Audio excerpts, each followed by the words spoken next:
한 번은 어떤 외과 의사가 나병 환자와 악수를 하다가 비명을 지르면서 제발 자기 손을 좀 놓아달라고 부탁한 일이 있었다고 합니다. 그 환자가 손을 너무 꽉 쥐었기 때문이라고 합니다. 나병 환자는 신경이 죽어서 느낄 수 있는 감각 기능이 거의 없다고 합니다. 그래서 자기가 손에 지금 얼마나 힘을 주고 있는지 느낌이 없으니까 그냥 반가운 마음에 꽉 쥐었던 것이지요. 나병은 주로 신경세포를 공격한다고 합니다. 현대의학에서는 나병을 완치할 수 있다 그러는데요. 우리가 조금 더 정확하게 알자면은 나병을 완치해서 몸에서 나균을 완전히 없앨 수는 있는데 단 나병에 의해서 죽은 신경세포는 살릴 수가 없다고 합니다. 신경세포가 죽게 되면은 이제 고통을 느끼지 못하게 되는 것이지요. 고통을 느끼지 못하면요, 우리의 몸을 막 혹사하게 된다고 합니다. 어떤 경우에는요, 이 나병 환자가 이 뜨거운 냄비를 손에 들고 있는데 지직거리면서 손가락이 막 타들어갑니다. 그래도 본인은 모릅니다. 왜요? 아프다는 건 느끼지를 못하니까. 그렇게 되면요, 그 손에 이제 상처가 나고 그것이 잘못되어서 결국에는 손가락을 절단하게 됩니다. 어떤 사람은 발을 잘못 디뎌서 발목이 상했습니다. 근데 못 느끼니까 계속 그 상태로 막 걷습니다. 그러다가 발목이 잘못되어서 발목을 절단하게 됩니다.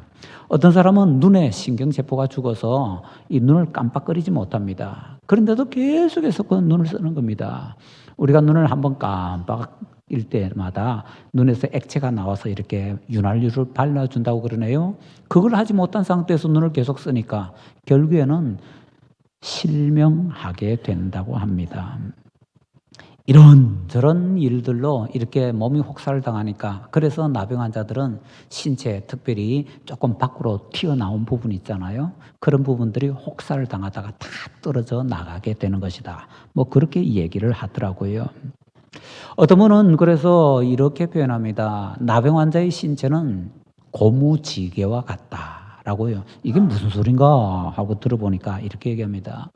나병 환자는 신체를 쓰면 쓸수록 자꾸 닳아서 없어진다는 겁니다. 자꾸 떨어져 나가기 때문에. 그래서 고무지게와 같다라고 표현합니다. 이게 바로 나병의 비극입니다. 세상에는 이렇게 고통을 느끼지 못하는 나병 환자들이 있습니다. 한 조사에 따르면 요즘에도요, 만약에 당신이 나병이 걸린다면 어떻게 하겠습니까? 라고 물어보면은 그 설문에 대답하는 사람들 중에서 약 90%가량의 사람들이요, 나는 극단적인 선택을 할 겁니다. 라고 대답을 한답니다. 항생제가 개발되지 않았던, 그래서 나병을 치유할 수 없던 시대에는 어땠을까요? 나병은 그냥 천벌이었고요. 사람들이 옆에 오면 겁낼 정도로 굉장히 무서운 병이었습니다. 그런데 나병 환자 입장에서 보면요, 고통이라는 것을 느끼지 못하는 것이 가장 큰 고통이라고 합니다. 그런 나병 환자 중에 한 사람이 예수님께 찾아와서 자신의 나병을 축복으로 바꾸었다고 합니다. 그런 예수님께 조심스럽게 말씀을 여쭙니다. 주여, 원하시면 저를 깨끗게 하실 수 있나이다. 그랬더니 예수님께서 그를 고쳐주시는데요. 그 사람이 원하시면 저를 깨끗하게 하실 수 있습니다. 라고 말씀을 드리는 것은요, 예수님의 능력을 의심해서가 아닙니다. 예수님께는 당연히 능력이 있는데 그 능력 가지고 나에게 은혜를 베풀어 주셔서 고쳐주시고 싶은 마음이 있는지 없는지 예수님 마음대로다라는 거지요. 그래서 주여 원하시면 저를 깨끗하게 하실 수 있나이다 라고 말씀을 드렸던 겁니다. 결국에는 뭡니까? 이 나병 환자가 고침받을 수 있는 비결은 딱 하나라는 겁니다. 예수님의 소원. 예수님께서 원하시면 자식에는 고침을 받는 거고요. 예수님께서 넌 아냐 하시면 고침을 못 받는 것이다 라는 것이지요. 그런데 예수님께서 그에게 말씀하십니다. 내가 원하노니 깨끗함을 받으라. 예수님께서는 그 나병 환자에게 네가 깨끗함 받는 것이 내 소원이다 라고 말씀을 해주시는 것이지요. 바로 이 장면은요, 예수님께서 우리를 얼마나 사랑하신가라는 것을 잘 보여주고 있습니다. 하나님께서는 우리를 고통에서 건져내주기를 기뻐하시는 분이다라는 거지요. 그런데 우리는요, 기도하다가 우리의 기도가 빨리 응답되지 않는다 싶으면은, 또 살아가다 고통이 너무 크다 싶으면은 이렇게 소리칠 때가 있습니다. 뭐 농담인지 진짜인지는 잘 모르겠습니다만은, 어떤 사람은 이제 기도하다가 뭐 사람들이 막 소리 질러서 기도하는 데 있잖아요. 거기 가서 이래 보면 어떤 사람들은 주여 주여 하고 기도하는데, 어떤 사람은 이렇게 기도한답니다. 죽여 죽여. 진짜인지는 잘 모르겠습니다. 얼마나 답답하면은 죽여주세요, 죽여 그러겠습니까? 근데 그 마음이 뭔가 하면요, 하나님은 나를 고통에서 건져줄 마음이 없다라는 신앙 고백이잖아요. 그게 아니라는 겁니다. 하나님께서는 우리를 고난에서 건져주기를 기뻐하시는 분이기 때문에 내가 원하노니 라고 말씀해 주신다라는 것이지요. 자, 예수님께서는요, 이처럼 놀라운 소원을 가지고 계시는 분이십니다. 자, 그 뜨거운 소원을 가지고 계신 분이기 때문에 이 나병 환자를 외면하지 않으시는 거지요.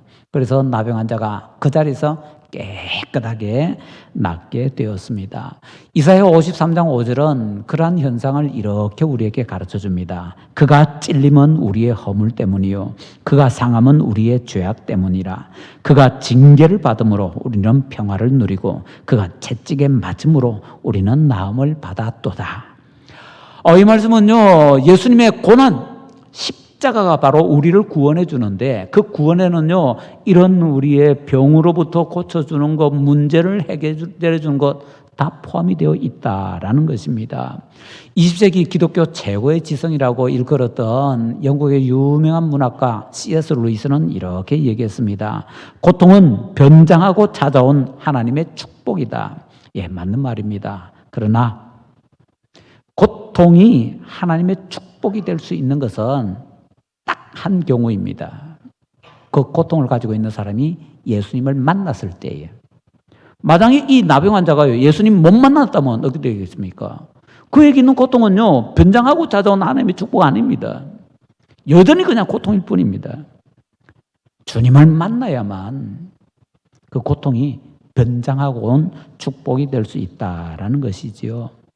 그러니까 결국에는요, 주님을 만나는 것이 갈림길이 된다는 겁니다. 저 백두산 천지에 보면요, 천지에서 물이 흘러내리는데 우리는 뭐 동쪽, 서쪽으로만 흘러내린다 그러는데 중국 쪽으로, 북쪽으로도 물이 흐른다 그러네요. 그래서 세 가지 큰 강의 발원지가 된다라고 합니다. 뭐 그냥 우리가 알고 있는 두 가지만 얘기하십시다. 백두산 천지에 물이 동쪽으로 떨어지냐 서쪽으로 떨어지냐에 따라서 두만강이 되느냐 압록강이 되느냐가 결정이 납니다. 바로 그처럼 예수님을 만나느냐 만나지 못하느냐, 바로 이것이 우리 인생의 고통의 문제가 해결되느냐 해결되지 못하느냐, 그것의 큰 분수령이 된다라는 것이죠. 자, 그런데 이 나병 환자는 주님께 이 모든 것을 깨끗하게 고침받는 것 보니까 그에게는 고통이 변장하고 찾아온 하나님의 축복이 맞았던 것입니다. 자, 그래서 나병 환자처럼 우리도 한번 좀 우리의 문제들을 해결 받고 싶은데, 나병 환자가 어떤 과정을 통해서 주님을 만나서 그 문제를 해결받았는지 우리가 그 과정을 한번 살펴보고 싶습니다. 첫째로 나병 환자는 말씀을 들었습니다. 1절에 이런 말씀이 있네요. 예수께서 산에서 내려오시니, 산에서 내려왔다는 게 말씀 들은 거하고 뭔 상관이냐? 상관이 크게 있습니다. 어떤 상관이 있습니까? 눈을 크게 뜨고요, 그 앞을 보시면 마태복음 5장부터 7장까지가 별명이 있는데 그게 산상수훈이지요. 예수님께서 산에서 설교를 쭉 하십니다. 그리고 산에서 내려오시는 겁니다. 이 나병 환자는 멀리서나마 예수님의 말씀을 들었지요. 이 나병 환자가 왜 예수님 찾아왔겠습니까? 예수님의 말씀을 어떤 식으로든지 들었기 때문에, 그래서 그 말씀에 의지하여서 나온 것이지요. 주님께서는요, 어떤 일을 하실 때 꼭 말씀으로 일을 하십니다. 먼저 말씀을 주시든지 아니면 말씀으로 일을 하시든지 둘 중에 하나입니다. 우리가 가장 잘 아는 것을 한번 생각해 볼까요? 천지 창조할 때 우리 다 알잖아요. 어떻게 창조하십니까? 하나님께서 빛이 있으라 말씀하시니 어떤 빛이 생기십니다. 말씀으로 일하십니다. 그게 하나님께서 일하시는 방법이더라라는 것이지요. 내게 뭔가 문제가 해결이 되고 내게 뭔가 정말 놀라운 일이 생기기를 원하십니까? 그렇다면 먼저 말씀을 들어야 됩니다. 내가 들은 말씀, 내가 붙잡은 말씀이 없다면요, 우리에게 놀라운 일이 일어날 수가 없습니다. 말씀 들은 것도 없는데, 말씀 붙잡은 것도 없는데 놀라운 일이 일어났다. 그거는 내가 축복이 아니라 혹시나 큰 잘못된 일이 될 수 있을 겁니다. 아마 잘못된 일일 것입니다. 말씀 없이 우리에게 이루어지는 것은 축복이 아니라 다 우리에게 유혹으로 다가오고 대부분 다 그 유혹에 넘어지기 때문이지요. 자, 주님께서는 이렇게 말씀으로 이루십니다. 그 주님께서 말씀하시고 산에서 내려오실 때 말씀을 들었던 이 나병 환자가 주님을 만나게 되는 것이지요. 그런데 다시 생각해 봅시다. 예수님께서 마태복음 5장부터 7장까지 해서 뭘 말씀하셨나요? 산상수훈. 혹시 산상수훈에서 뭐 기적을 행하신다든지 능력을 베푸신다든지 성령을 주신다든지 성령의 은사를 주신다든지 그런 말씀이 있는 거 본 적 있습니까? 없습니다. 산상수훈은 신자들이 어떻게 살아야 되는지 윤리에 관한 말씀입니다. 그런데 그 윤리에 관한 말씀을 들었는데 그 말씀이 이 병자에게 역사에서 놀라운 이적이 일어나게 된다라는 것입니다. 이게 말이 됩니까? 우리는요, 은혜 구하기 위해서 성령의 능력, 성령의 은사, 뭐 치유, 기적, 뭐 이런 것에 관한 말씀만 찾으려고 하는데 그 말씀이 은혜 안 된다는 거 아닙니다. 힘이 안 된다는 거 아닙니다. 은혜 됩니다. 힘이 됩니다. 그런데 하나님의 말씀은요, 말씀이라는 것은 뭐든지 다 능력이 있습니다. 자, 그걸 성경적으로 증명을 한번 해보십시다. 누가복음 1장 37절에 보면 이런 말씀이 있습니다. 대저 하나님의 모든 말씀은 능하지 못하심이 없느니라. 능하지 못함이 없다. 전능하다는 겁니다. 뭐가요? 하나님의 모든 말씀. 하나님의 말씀이라고 하면 뭐든지 다 능력이 있습니다. 그래서 그 말씀은 받는 사람이 아멘으로 받아들이면은 놀라운 역사가 일어나게 된다라는 것입니다. 자, 그래서 우리는 하나님의 말씀이라고 하면 내게 좋든지 안 좋든지 축복으로 들리든지 저주로 들리든지 무조건 기본적으로 아멘 하고 받아들일 필요가 있다라는 겁니다. 그래야 우리에게 놀라운 주님의 은혜가 임하게 됩니다. 제가 좀 잘 아는 목사님이 있는데요. 그 목사님이 저 강원도 어떤 지방에서 큰 교회 담임 목사님인데요. 그 교회에서 11조 제일 많이 하는 분은 그 목사님입니다. 어떻게 목사가 11조를 제일 많이 합니까? 교인이 뭐 1000명도 훨씬 더 넘는데. 왜냐면은 그 목사님이 목사 되기 전에 한의사였거든요. 그 지방에서 제일 잘 나가는 한의원의 원장이었습니다. 그러니까 목사 되고 나서도 여전히 한의원을 경영을 하시거든요. 그러니까 한의원이 그 지방에서 제일 고객이 많은 한의원이기 때문에 가장 돈 많이 버는 한의원이고 그게 자기 거니까 얼마나 돈 많이 벌겠어요. 그래서 그 교회에서 가장 헌금을 많이 하는 사람이었습니다. 11조도 많이 하고 헌금도 많이 하고. 그런데 그 교회에 이제 어떤 이제 친구 목사님이 부흥회 초청을 받아서 부흥회 인도하러 갔습니다. 그 이제 그 목사님이 이제 쭉 순서에 따라서 강대상에 서서 이제 말씀을 전하려고 하는데 처음 본 성도들이니까 이렇게 인사했습니다. 성도 여러분 안녕하세요. 그랬더니요, 그 자리에 얼마나 많은 성도들이 왔는지 그냥 의자에만 아니라 바닥에도 쭉 앉아 있고요. 강대상에도 올라와가지고 심지어는 그 이제 예배 인도하러 올라가는 목사님들이 올라갈 때 조금 비켜달라고 이래가 겨우 강대상 올라올 정도였다고 합니다. 강단에. 그렇게 많은 사람들이 꽉 차 있는데 여러분 안녕하세요 하고 했더니만은 갑자기 강대상 바로 앞에서 웬 소리가 납니다. 아멘! 뭐지? 우리 보니까 그 앞에도 사람이 있는 겁니다. 그런데요, 이 목사님이 설교한다고 한마디 하면 문장이 끝날 때 다 뭐 이러면요, 전부 다 아멘! 아멘! 아멘! 그래서 설교하러 목사님이 깜짝 놀라서 장난치나? 이 사람이 정신이 좀 이상한가? 뭐야 이거?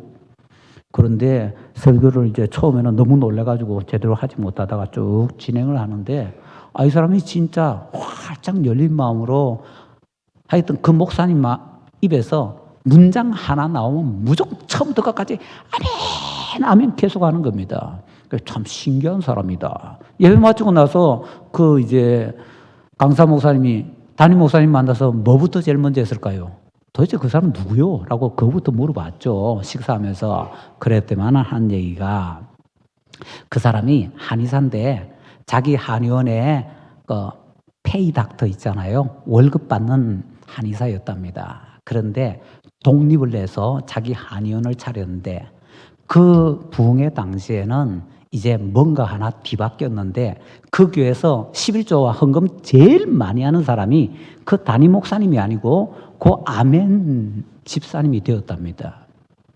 이유는요, 남의 한의원에서 그냥 월급 받는 이 의사가 신앙 가지게 되면서 예수님 믿게 되고 하나님의 말씀은 뭐든지 아멘이다. 그러고는 세상에 강사 목사님이 인사하는 것도 아멘 하고 받는 말도 안 되는 그런 사람이 되었는데 그 말씀을 무조건 아멘으로 받아들이면서 그 믿음으로 하나님께 나아가니까 하나님께서 그 가난하고 어렵던 사람에게 쏟아 부어주시는데 그 교회에서 가장 헌금 많이 하는 그런 사람으로 만들어 주시더라라는 것입니다. 교회마다요, 어떤 교회들은 아멘 집사님, 아멘 권사님 이런 분들이 있습니다. 그분들의 특징 중에 하나는 가끔 가다가 이게 좀 잘 안 맞아가지고 엉뚱한 말에 아멘, 아멘 할 때가 있어서 교인들이 좀 웃을 때가 있지요. 그런데 그런 분들도 귀합니다. 하나님의 말씀 가운데 뭐든지 아멘으로 받을 때에 절대로 우리에게 잘못될 것은 없습니다. 그냥 뭐든지 내게 좋은 것이든지 안 좋은 것이든지 복을 주신다든지 벌을 주신다든지 모든 것으로 아멘 화답할 때에 아멘으로 믿음으로 받아들일 때 주님께서 놀라운 역사를 일으켜 주실 줄로 믿습니다. 남의 눈치 보지 말고 아멘 좀 합시다. 자, 두 번째로 이 나병 자는요, 불타는 소원을 가지고 있었습니다. 산에서 내려오실 때 예수님 주위로 수많은 무리가 있었습니다. 근데 거기에 나병 환자가 찾아왔네요. 이거 맞아 죽을 일입니다. 너무너무 위험한 일입니다. 우리나라에 몇십 년 전에 있었던 일이죠. 제가 한 번은 이제 소록도에 갔는데요. 소록도에 가서 참 가슴 아픈 사진과 글을 보게 되었습니다. 그 사진에는요, 큰 길 양쪽으로 애들이 쭉 서 있고 저기에는 이제 어른들이 서 있는데 보니까 나병 환자들이에요. 가족 상봉의 날이 있는데 애들은 밖에 살고 나병 환자들은 나병 환자촌 이제 소록도에 거기에 사니까요. 그런데 이들이 만날 때 큰 길을 중간에 놓고 서로 절대로 접촉하지 못하도록, 그것도 큰 길이니까 멀찌감치 떨어져 있는 거죠. 그렇게 만나는데 서는 장소도 딱 정해져 있습니다. 애들은 무조건 바닷가 쪽, 그리고 나병 환자 부모들은 무조건 저 안쪽. 왜냐하면 그 시간대는 항상 바람이 바다에서 이렇게 육지로 불어오기 때문에 혹시나 바람에 나균이 전파되어서 애들이 병 걸릴까 봐 두려워했던 거죠. 의학이 발달되지 않았던 시대의 얘기입니다.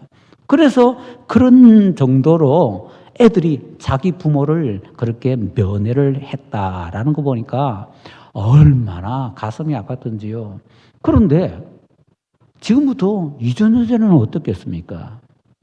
나병은요, 그냥 천벌입니다. 천벌 받는 사람 옆에 가면 나도 천벌 받을까 봐서 두렵고요. 그래서 나병 환자가 옆으로 오면 돌로 때려 죽일 정도였습니다. 그러니까 수많은 사람들이 있는데 이 나병 환자가 가면은요, 나병 환자 특징이 뭡니까? 몸에 있는 부분이 다 떨어져 나가니까 붕대로 칭칭 감고 있잖아요. 정확하게 표시가 딱 납니다.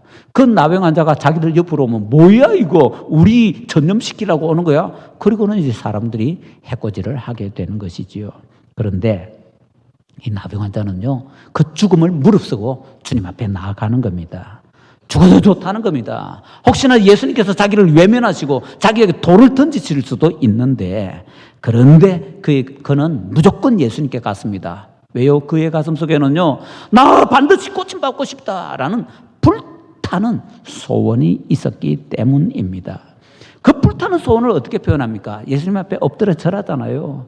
마음의 소원이 너무 간절하면요, 행동으로도 표현으로도 말로도 다 나타나게 되어 있습니다. 그 주변에 수많은 환자들이 있었습니다. 수많은 나병 환자가 있었습니다. 딱 이 사람만 고침받았습니다. 왜요? 이 사람은 죽음을 무릅쓰고 나는 고침받겠다라는 불타는 소원이 있었기 때문이지요. 그 불타는 소원이 있었기 때문에 이 나병 환자가 예수님을 인격적으로 만나고, 그래서 자기를 고쳐주기 원하는 뜨거운 소원을 가지신 예수님과 이 나병 환자가 만날 때에 놀라운 역사가 일어나게 되었더라 하는 것이지요. 생각을 해보십시다. 나병 환자를, 사람들이 무수하는 그 나병 환자를 주님께서 기뻐 받으십니다. 하물며 하나님의 자녀인 우리를 왜 안 받으시겠습니까? 받아주실 줄로 믿습니다. 불타는 소원 좀 가지시기 바랍니다. 그냥 모질이처럼 살지 않겠다. 나 좀 하나님 도와달라고 정말 간절한 소원으로 하나님 앞에 나아가 보십시다. 자, 셋째로 이 나병 환자는요, 예수님의 주재권을 인정하였습니다. 나병 환자가 주님께 말씀드립니다. 주여, 원하시면 저를 깨끗하게 하실 수 있나이다. 신약 성경에서요, 예수님을 주님으로 부르는 첫 번째로 기록된 사람이 바로 이 사람입니다. 신약 성경의 제일 처음 책이 마태복음이고, 마태복음에서 제일 먼저 예수님을 주님이라고 부르는 사람이 이 사람이기 때문에 그렇게 표현을 할 수가 있는 것입니다. 예수님을 주님이라고 부르는 것은요, 복음에서도 쉽지가 않습니다. 보통 웬만하면 그냥 선생님, 선생이요, 뭐 이렇게 합니다. 그런데 이 사람은요, 남들이 예수님을 주님이라고 부르지 않는 그때에 예수님을 주님이라고 정확하게 부르고 있습니다. 그 위험을 무릅쓰고 예수님 앞에 와서는요, 예수님 앞에 넙죽 엎드려 절합니다. 이스라엘 사람들은요, 사람에게 절하지 않습니다. 신에게만 절합니다. 그렇다면 예수님을 뭐로 인정한다는 겁니까? 신이라고 지금 인정을 하고 있는 것이지요. 그런데 조금 문제가 있을 수도 있겠네요. 앞에 산상수훈의 결론이 뭡니까? 7장 21절부터 23절에 이런 말씀이 있습니다. 중요한 것만 말씀드리면요, 나더러 주여 주여 하는 자마다 다 천국에 들어갈 것이 아니요. 이 나병 환자가 예수님을 향해서 주여라고 말하지만 그냥 주여 주여 말만 하는 사람 아닌가, 그래서 이 사람도 인정 못 받을 수 있는 사람이지 않은가라고 생각이 될 수도 있습니다. 예수님을 주여라고 부른다고 예수님께 인정받을 수 있는 보장이 없다라는 것이지요. 그런데 이 나병 환자는 분명하게 주님의 주재권을 인정합니다. 주님 대신을 인정합니다. 자신의 소원이 그렇게 간절한데, 그 불타는 소원이 있는데, 주님 저를 고쳐주시옵소서, 제 소원입니다 말씀드리지 않고, 주님이시니까, 무엇이든지 마음대로 하실 수 있는 주님이시니까, 주님께서 원하시면 제가 고침받을 수 있고, 주님께서 원하지 않으면 저는 고침 못 받습니다. 이게 진짜 주님의 주재권을 인정하는 것 아닙니까? 그래서 이 나병 환자가 주님 고백하며 그의 행동도 그의 모든 것들도 예수님을 주님으로 인정하기 때문에 받아들여졌더라라는 것이지요. 넷째로 이 나병 환자는 주님께 간구합니다. 주여, 원하시면 저를 깨끗하게 하실 수 있나이다.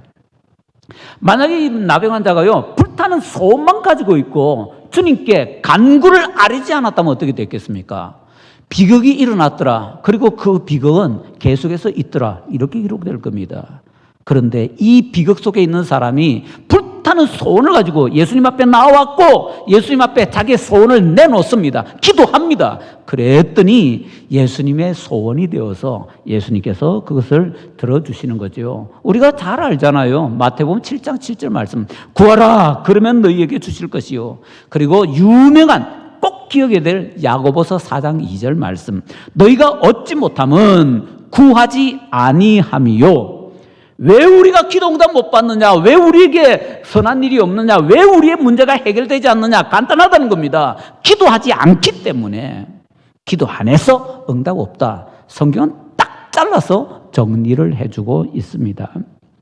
옛날에 이런 일이 있었다고 합니다. 한참 오래전의 일인데요. 미국에서 학교에 다니지도 못할 만큼 굉장히 가난한 소년이 있었습니다. 그 당시에는 뭐 기술이 좀 있어야 공장에 갈 수 있는 그런 시대였는데 기술도 없고 또 어리고 이러니까 어디 공장도 가지 못하고요. 근데 자기는 먹고 살아야 되겠고 그래서 이 어린 소년이 고민을 합니다. 내가 어떻게 해서 좀 살 수 있을까? 그러다가 자기 나름대로 생각하기를 자기가 사진 찍는 기술을 배워서 사진사가 되면은 좀 먹고 살 수 있을 것 같았습니다. 그래서 내가 사진사가 되지 하고는 하여튼 어떻게 돈을 모아가지고 시골에 사는데요. 그 도시에 있는 서점에다가 이제 이 책을 주문을 했습니다. 그래서 그 서점에서 책을 소포로 보내줬는데요. 그 서점에서 조금 실수를 했습니다. 이 소녀는 사진 찍는 기술 책을 주문했는데 그 서점에서 음악, 성악, 발성하는 법에 관한 책을 보내준 겁니다. 이 소년이 그 책 받아보고는 억장이 무너집니다. 그 책을 다시 반송하는 방법이 있다는 것도 몰랐습니다. 반송을 한다고 해도 그거 할 수 있는 돈도 없습니다. 너무너무 실망해서 이 소년이 하나님께 기도합니다. 하나님, 도대체 이게 뭡니까? 뭐가 이렇게 꼬일 수가 있습니까? 재수 없는 사람은 뭐 뒤로 자빠져도 코가 깨진다더니 이게 저를 향한 말인가요? 이제 저보고 어쩌란 말입니까? 소년은 그때 자신이 가난하다는 것이 너무너무 안타까웠습니다. 그런데 그보다 더 안타까운 게 자기 인생이 계속 꼬인다는 겁니다. 그래서 탄식만 하면서 하나님께 그냥 하소연만 하면서 그렇게 기도를 하다가 어느 날 자신의 실망을 하나님께 맡겨놓고 자기에게 배달된 이 책이라도 한번 보자 해서 이제 성악 발성법 책을 이렇게 보기 시작했습니다. 조금씩 읽다 보니까 자기가 좀 할 수 있을 것 같아요. 그래서 그 발성법 책에 따라서 열심히 연습을 했습니다. 혼자 독학한 거죠. 그래서 그는 후에 미국에서 유명한 성악가 찰리 메카시가 되었다라고 합니다. 가난해본 사람은 압니다.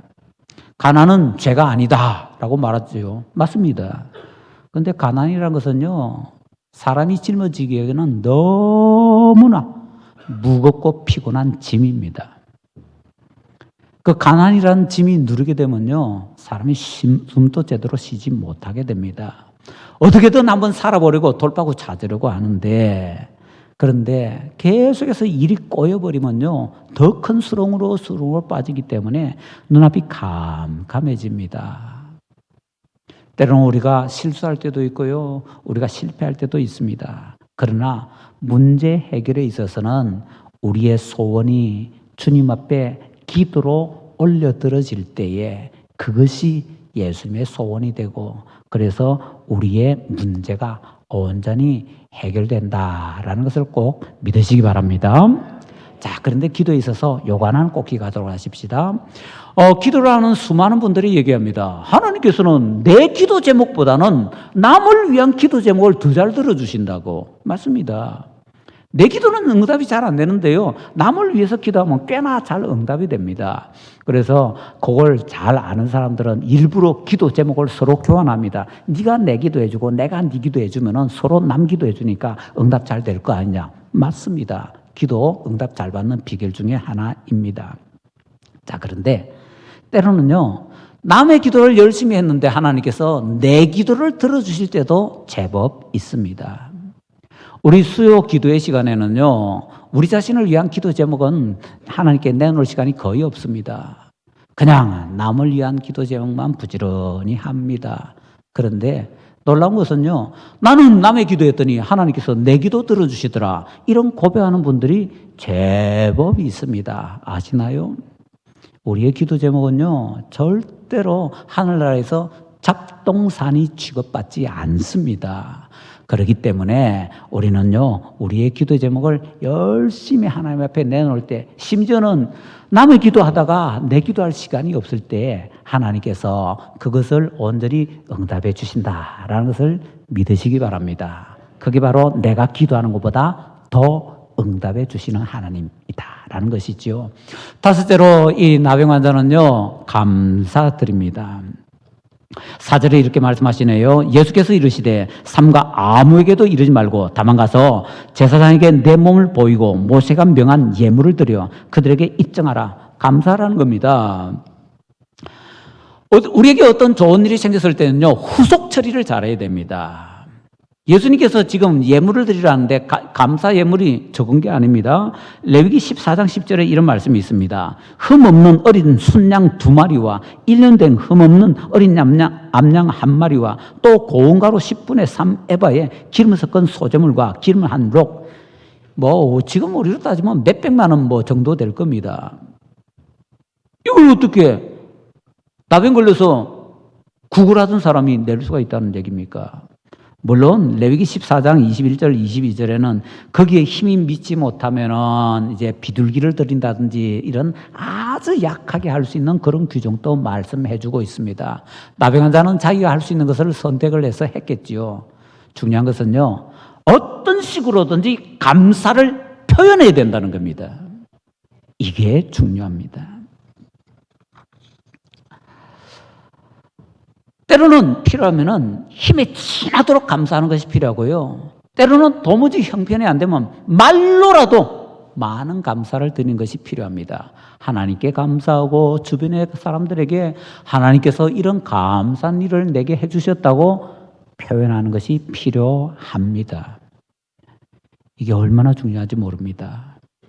은혜 받은 사람은요, 은혜 받은 표시가 반드시 나타나게 되어 있습니다. 그게 감사로 나타나게 되어 있는 것입니다. 자, 그래서 어떤 일이 벌어지는가 하면요, 우리가 주변 사람들에게 하나님께서 주신 바 이 은혜로운 일에 대해서 감사를 할 때 그것 듣는 사람들이, 믿는 사람들은요, 은혜 받아서 자기도 그런 은혜 받아야 되겠다 사모하게 되고요. 안 믿는 사람은요, 저 사람 얘기하는 거 보니까 하나님 진짜 살아있나 보네, 나도 하나님 좀 믿어야 되겠는데, 이렇게 하게 되더라라는 것이죠. 우리가 교회 가자 얘기 안 해도 감사한 얘기만 많이 하면은 그 얘기 듣고요, 하나님께 나올 사람들이 굉장히 많이 있다라는 것을 놓치지 마시기 바랍니다.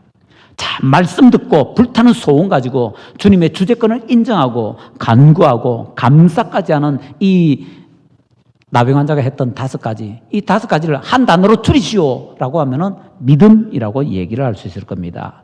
한 번은 예수님께서 제자들과 함께 배를 타고 가시는데 풍랑을 만났습니다. 예수님께서는 주무시고요, 제자들이 죽겠다고 고함을 치면서 예수님께서 살려달라고 원망 섞어서 말씀을 드립니다.